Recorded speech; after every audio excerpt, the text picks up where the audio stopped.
the World Health Organization, or WHO. WHO.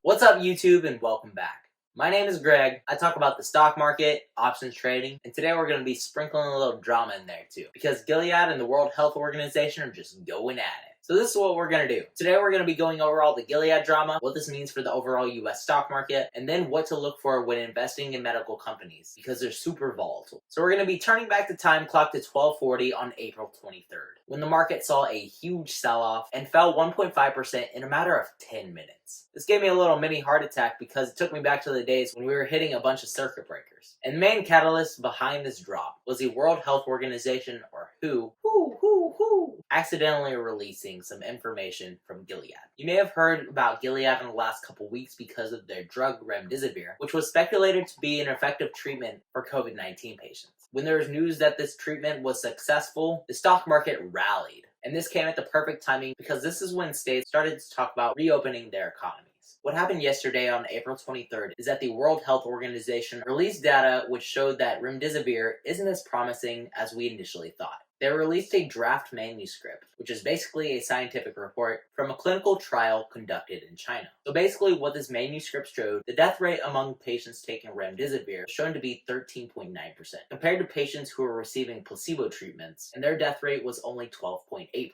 When this news came out, Gilead was pissed, calling it an inappropriate characterization of this study. Gilead is trying to save their own butts, saying that this study was stopped prematurely, whereas the WHO is saying, your drug's not helping anybody. I haven't seen this much drama since the white and gold versus the black and blue dress. Now what's happening is that this manuscript is going through a peer review process where other scientists take a look at it and see what's up. So in the upcoming weeks, we should be expecting some sort of conclusion to this mess and see if remdesivir actually works or not. Gilead is continuing to conduct a bunch of different studies across the world with remdesivir, despite the criticism that they're seeing from the scientific community. Some people are saying if we're not seeing any results from this study, we probably won't see any positive results for another study. And other people are saying we need more testing of patients to figure everything out. I'm no biologist, but I do know what this means for the stock market. Uncertainty, which leads to increased volatility. And that's my super smooth transition to talking about the stock market.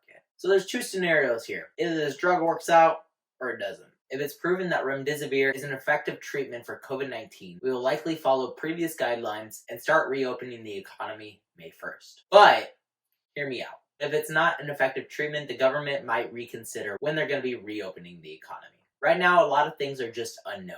The stock market rallied on hopes of a treatment and opening up the economy, and then it crashed a little bit when the effectiveness of remdesivir was called into question. Given all this uncertainty as well as volatility, it's more important now more than ever to invest in quality stocks, especially if you're investing in the pharmaceutical and medical sectors. I want to show you a trade that I made in the medtech sector that went pretty well, and show you my reasoning behind this trade. So with all that said, guys, let's get into the trades.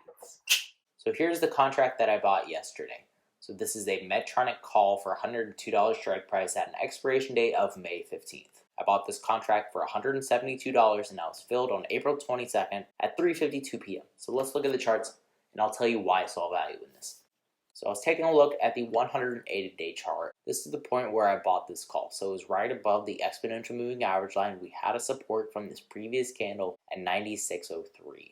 Kind of consolidated overnight, and it consolidated pretty much for another day between $96 and $97, and then it reached the EMA level and then it popped off. I wasn't only looking at the fundamentals and judging by the exponential moving average line, I was also looking at the news. Medtronic was expecting to increase its ventilator production 5-fold by the end of June. That means they are working their butts off right now to try and solve the issue of shortage of ventilators. I was losing a little money due to time decay and this just consolidating, but today I was actually able to profit. I sold this contract right around here at $99.30. Let's look at the 2-day charts to get a better frame of reference. So I sold it right around the end of the day. It was about $335, $340. So it was at $99.36, and I thought I was going to get rejected, but it did trend up a little bit more. I could have squeezed a few more dollars out of it, but then it came back down for the last 10 minutes. Let me show you my trade confirmation. And I sold this for $198. Remember, I bought this for $172. This means that I made $26 from this contract. which was a pretty good return considering that I only invested $172.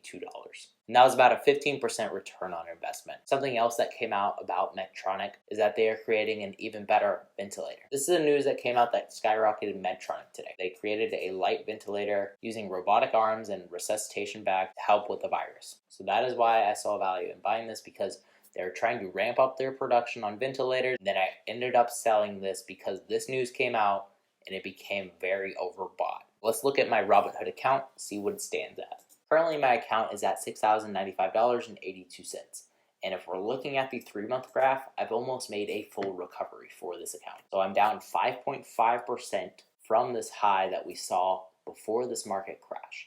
If we're looking at the 3-month graph for S&P 500, they are down 12.79%. So I am beating the market by over 7% by actively investing and trading with options. That is the end of today's video, guys. Remember to stay positive, stay green. I'll catch you in the next one.